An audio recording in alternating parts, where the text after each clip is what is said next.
HR isn't just about policies and payroll, it's about people. But when our tools are clunky and disconnected, it's hard to stay focused on what matters most. And I think we can all agree that people matter most. That's why we listen to my podcast in the first place, I hope.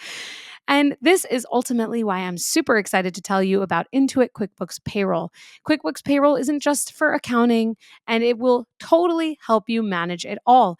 QuickBooks Payroll brings everything together: payroll, time tracking, HR, and accounting, all in one seamless platform. That way, you can spend less time chasing data and more time supporting your team, all without switching systems or adding complexity to your already complex job. Let's be frank, your jobs are complex. We all know this. And I have to tell you, someone in my family has their own business and uses QuickBooks Payroll, and they love it because it integrates with everything. They have, ultimately within the integration, AI and automation handle all of the heavy lifting, but its connection for payroll, time, and accounting helps them to understand their full financial picture. So they love it and they swear by it. So this is why I'm also really excited to tell you about it, because I know someone who uses it.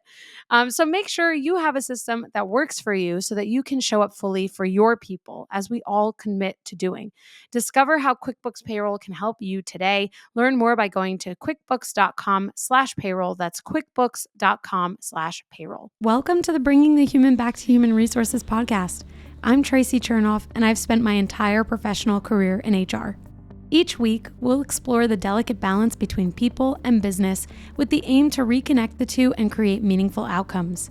Listen in as I share my own experiences, challenge the status quo, and chat with guests from various industries about our mission to bring the human back to human resources. Hi, everyone. Welcome back to the Bringing the Human Back to Human Resources podcast. Thank you so much for being here for another week. This week is actually a really exciting episode for me because it's probably the first time ever that I've had someone from a very notable healthcare and insurance company actually join my podcast. So this is very exciting. I mean, it's exciting for me, I think, because we get to ask maybe some hard-hitting questions from an expert who we otherwise might not have been able to hear from. So we're going to talk a lot about perimenopause and the impact on the workplace today. And for those of you who maybe are not women, and you're like, well, how does this impact me in any way? You are listening to this podcast because you are in or involved in HR. And so this impacts you. It impacts your people. So continue to listen. And I'm sure that you will get a ton of tremendous value and information out of this episode. So let me introduce you to Wendy Sherry, who is the Chief Executive Officer for Global Health Benefits within International Health at Cigna Healthcare, overseeing the globally mobile employer marketplace across Europe and the Americas. She leads the delivery of affordable, high-quality healthcare to more than 3,700 clients in over 250 countries, with operations and sales in over 30 countries and jurisdictions. Previously, she served as Senior Vice President of Cigna's U.S. Commercial Markets, President of Cigna Payer Solutions, and President of Cigna Connecticut, driving growth in market share, earnings, and product innovation. Her career at Cigna spans finance, product development, strategy, network contracting, distribution, operations, and P&L management, just to name a few. And this experience enables her to identify cross-organizational opportunities and deliver results. Before joining Cigna, Wendy began her career in public accounting at Ernst & Young. And she serves as an advisor to Hello Heart, a digital health company, and supports Healthcare Equity Angels, an investor network promoting diversity-driven healthcare startups. She's a strong advocate for inclusion and the advancement of women in leadership. And Wendy is also a graduate of Emory University with a bachelor's degree in business administration. She was also a former certified public accountant and is an alumna of Cigna's financial development program. Wendy, welcome. Thank you so much for bringing your expertise here. Of course. What a lovely introduction, and actually very timely, as this week actually marks my 30-year anniversary at Cigna. So all of that you talked about happened within the last 30 years, which is unbelievable to think about. Oh my gosh. That's amazing. Well, congratulations on 30 years. I mean, in a way, I am kind of relieved that it took you 30 years to do all of that. Because otherwise, if you were like, yeah, I did that in the last 5 years, I'd be like, what am I doing wrong? No, that's really, really amazing. And, to hear about the way that your career has pivoted and traversed so many different avenues and paths, it's really inspirational to me. And one of the things that I had shared with you when we previously spoke was that I was really excited to help the audience understand kind of how you, as a woman in leadership yourself, ended up in the significant role that you're in at a very large enterprise. And so I'm wondering if you can kind of give us a little bit of a high level overview into what that last 30 years looked like. Yeah, no, I would be pleased to do that. And as you said, I always like to share my story as a way to help other women who aspire to be in roles like this see the pathway, right? Be a role model, see the pathway. But I will tell you, right, it absolutely takes work to achieve these roles. And it's not enough, as I always say, to just deliver on results because that is core and foundational. Every role that I have been in across my 30-year journey, I have absolutely delivered on my commitments, right? Delivered the results that were required for the role that I was in. But it's more than that, right? It's about networking, it's about creating visibility, visibility not only for yourself, but for your teams. Because as a leader, it's all about the team. So it's not just enough to show your accomplishments, but how you are enabling the accomplishments across the team. I love that. In fact, it does kind of bring up for me the notion of, hire people who are smarter than you or hire people who are better than X, Y, and Z than you to be on your team, because that's where you can find all of this ability to excel as a team rather than taking everything on as an individual, and Yeah, taking a hierarchical approach to things. absolutely. Traci, there's a couple of things that come to mind as you say that. So one of the phrases that my team often hears me say is if all the good ideas come from me, we are in trouble. So you are right. You need to have a team that in many ways is smarter than you in certain areas, right? Because it's all about perspective. You read in my Mhm. bio how I'm all about inclusive leadership. It's really around that diverse perspectives and ensuring that you have a team that can bring those diverse perspectives to the table so that we can solve problems, so that we can create value, so that we can continue to grow, right? So that's one thing that your comment triggered for me. The other thing is, as a leader, you do not have to be an expert in everything. What you need to understand as a leader is where you are not as expert. And then you need to Mm. hire the best and the smartest people to make sure that their expertise in areas that you might not have, again, help to complement the team and help to enable us to fulfill our mission and our objectives. I love that. It's so true. I always talk about on my podcast how I've worked with some like unbelievable compensation and benefits HR leaders, and that is like, it is so important to know what you're like not interested in or not good at, to your point. And Comp and Ben, in case you haven't can't tell already from where I'm going with this, is really not what I'm so passionate about. And I have had the pleasure of working with people who like eat, sleep, and breathe that type of work. And that's who you want in those roles. Absolutely. And so I really can appreciate what you're saying in terms of how you've taken this type of inclusive leadership throughout the last 3 decades of your career. And that's, I would imagine, in many ways transformed your own career because you've been able to help amplify and uplift the people around you, which is fabulous. Absolutely. People always talk about what's the legacy that they want to leave, Mm. when they decide to go on to that next chapter into retirement or what have you.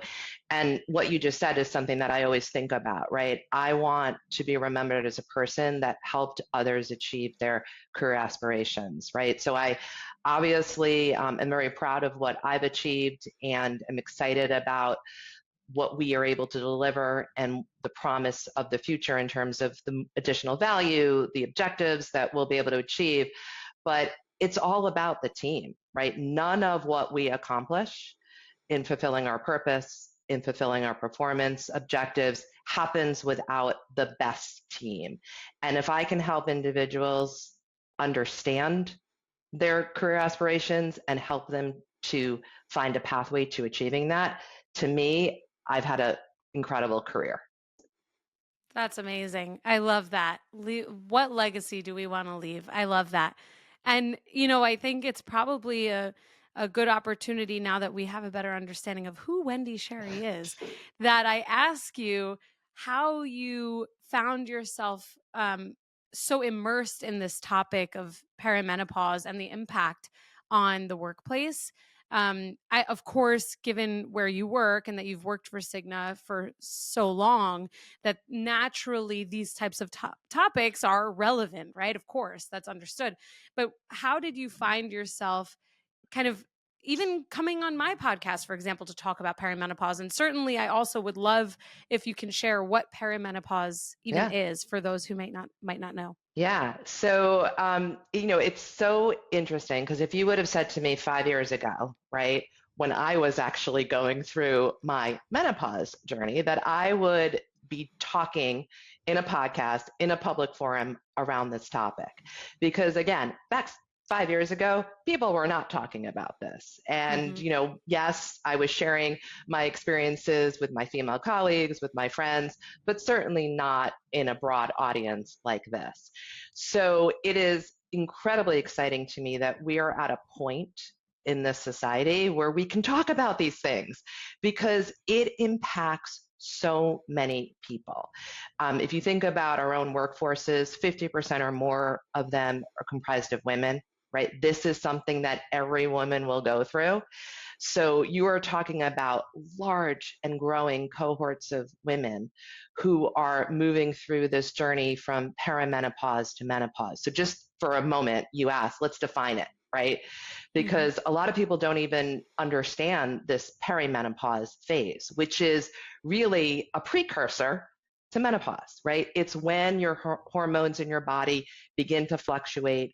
You begin to experience some of those symptoms that are more recognizable in menopause, right? But those symptoms of fatigue, anxiety, brain fog, sleep deprivation, right? All of those things start to rear their ugly head in your 40s, sometimes even earlier in your 30s, right? Which is why we're talking about this whole millennial population, and they're starting to progress into this period of perimenopause, right? Again, the precursor to menopause.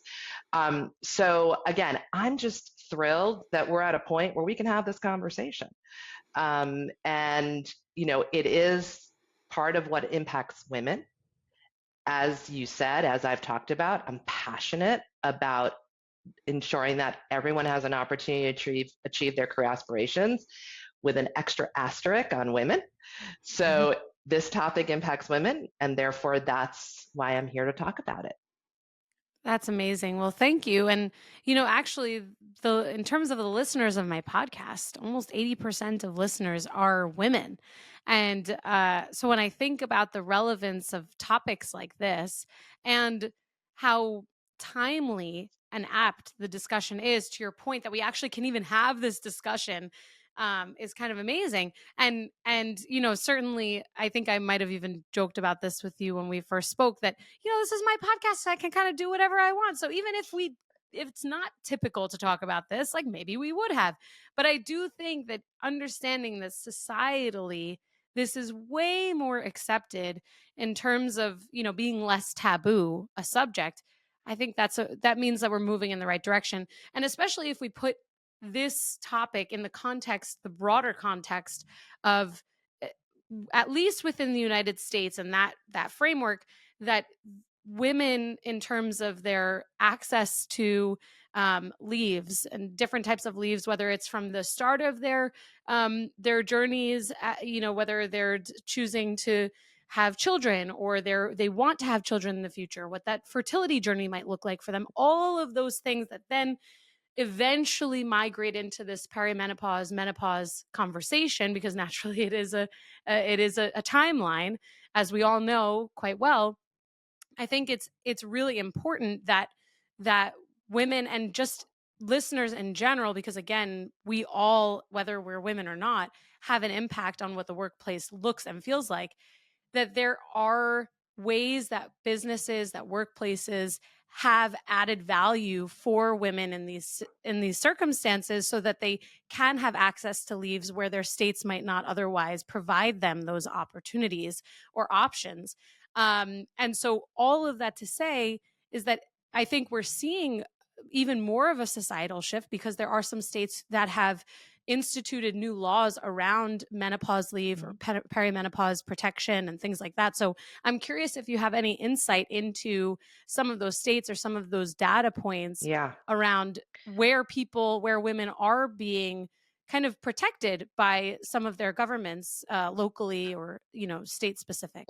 Yeah, absolutely. I mean, I'll sort of answer your question in terms of talking about sort of this evolution, right? Because you're right. Even if you think about, the start of this hormonal journey, right? When folks are having babies, building their families, et cetera, right? I think back to when I was in that phase, the the solutions and the support that I had actually pales in comparison to what is available today. Like Hmm. in many ways, I'm Hmm. envious, right, of these Hmm. women who will come behind me and will have far better support in terms of solutions that are available in the space of infertility, in the space of, to your point, leaves and flexibility as it relates to work. So we've come a really long way in supporting women and families around family forming and all of that. And now we're on Hmm. this path towards we get to do the same thing as the hormonal health journey continues, right? Because that's really, again, what it is.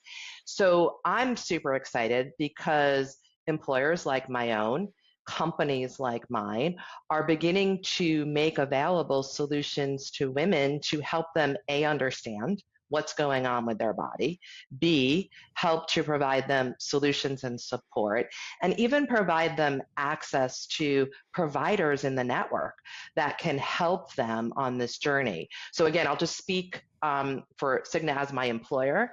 And we've actually also enabled some of these solutions to be available to our broader employer populations. But we have virtual networks of providers who are educated and trained specifically in the topics of perimenopause and menopause, right? So many doctors who have, went to medical school 20, 30 years ago, this was not a major topic. So now there are providers that are certified or specialized in this, and we ensure that our female employees, our female customers can have access to these kinds of providers. So I love that more employers are looking to offer these solutions. My employer, and again, our ability to offer it as a choice to other employers.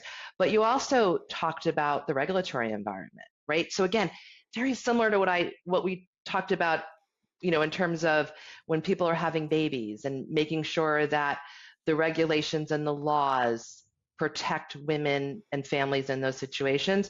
We're starting to see that same thing happen on the menopause and perimenopause front. So, right now we're seeing probably close to 24 bills that are out there around this topic. We're starting to see some states start to put in laws that will mandate that employers offer these benefits. I'm certainly happy to know that many employers aren't waiting to be mandated. They're actually Right. realizing the benefit and the value of offering this support and these solutions without having the mandate. Amazing. I love what you said, that seeing employers add these, I don't even want to say like benefits, because it's really just, it's almost like adding this recognition that there's support needed for this population of women, which, to your point, can be starting as early as the 30s for some women, depending on their own kind of genetic makeup and circumstances. And I think that's the key. I mean, people all the time talk about how limiting the government is in terms of the support that they provide. Um, let's just say families, whether it's in starting their journeys, as you mentioned, or toward the end of their journeys and having families if that's what they decide to do. And it really is also very state dependent. I live in New York. I have great options. But if I lived in other parts of the country, I might not be saying the same thing. Exactly. And this is where companies have such a massive impact, because when companies are like, who cares what the government says is the required minimum? Let's do what actually makes sense and is actually a true benefit for our employees across the nation and potentially even across the globe. I mean, working for a multinational company myself, there are so many ways that at the decision making front, we can have an impact on healthcare for hundreds of thousands of employees, regardless of where they live and regardless of what the statutory minimums or requirements are within those within those regulatory environments, whether it's the local, the state, the province, whatever it might be.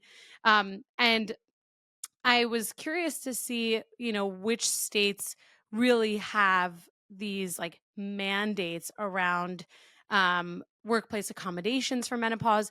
And to my knowledge, I think that Illinois is kind of like on the front of adding this, but I believe it's only Rhode Island currently that has a very specific law mandating workplace accommodations for menopause. And I don't know if you have if you have different information, but I am certainly not the most up to date on these laws. But I think this is where, when we even think about in recent years, where the Pregnancy Disability Leave Act was added just I think in the last 3 years or so to FMLA and like the federal mandates.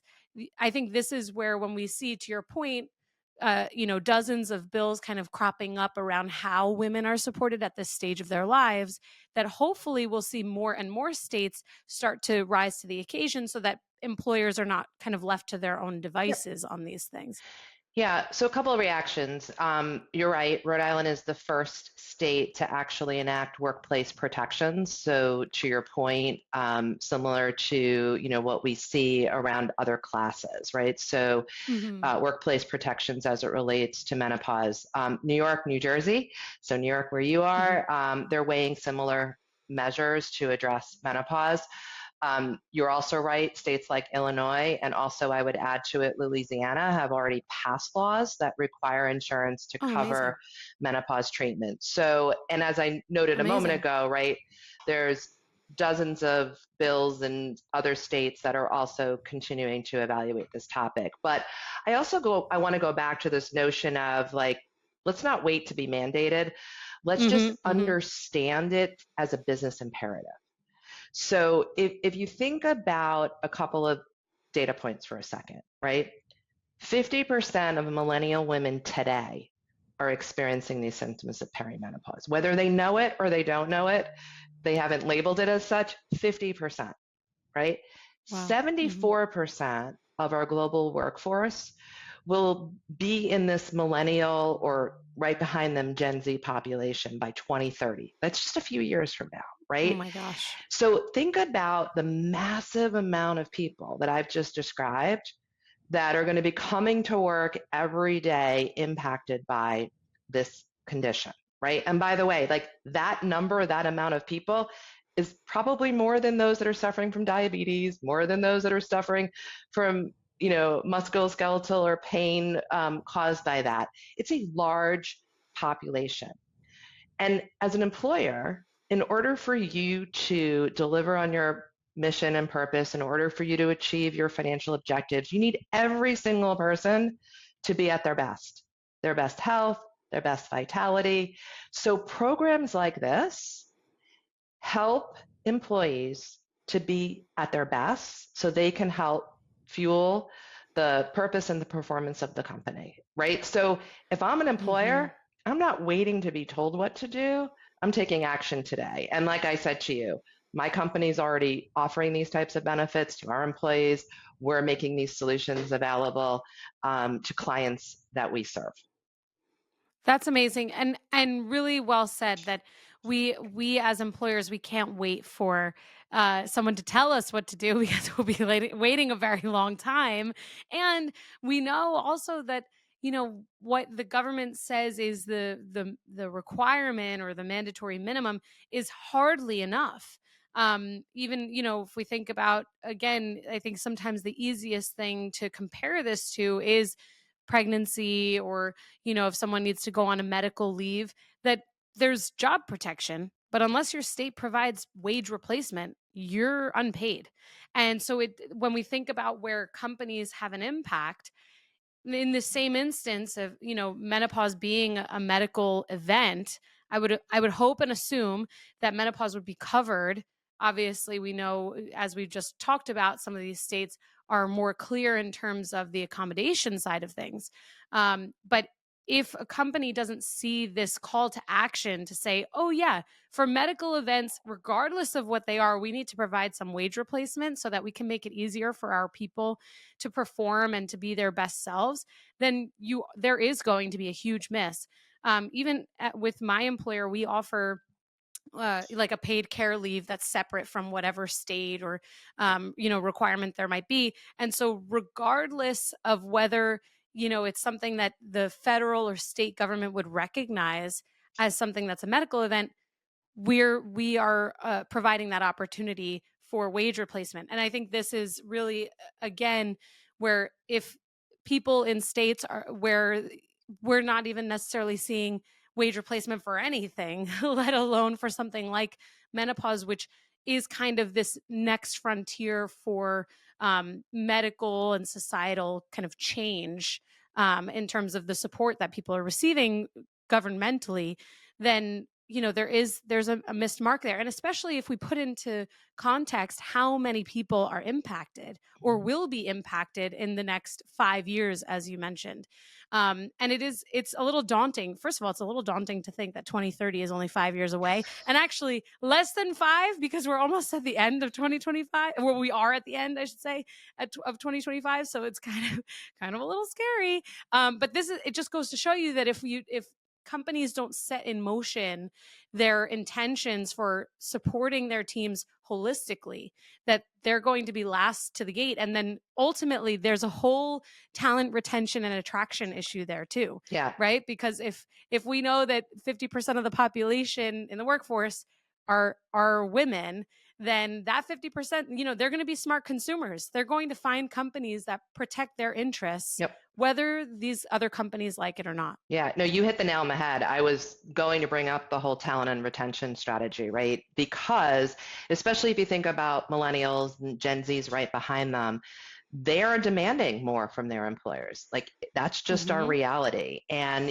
some of the research that we've looked at, 3/4 of that population do expect that their employer would be offering these types of benefits. So to your point, if you're an employer that's not offering these solutions, or as you said, flexibility in terms of paid time off, et cetera, you're not going to attract and retain the best talent, because the best talent is going to go to a company that's offering that. And, the other thing that I would just layer in here in terms of the impact that, perimenopause and menopause have, there's another stat that has actually stuck with me, which is 79% of women have actually taken time off because of these symptoms that I mentioned earlier, whether it's fatigue or brain fog or anxiety, et cetera.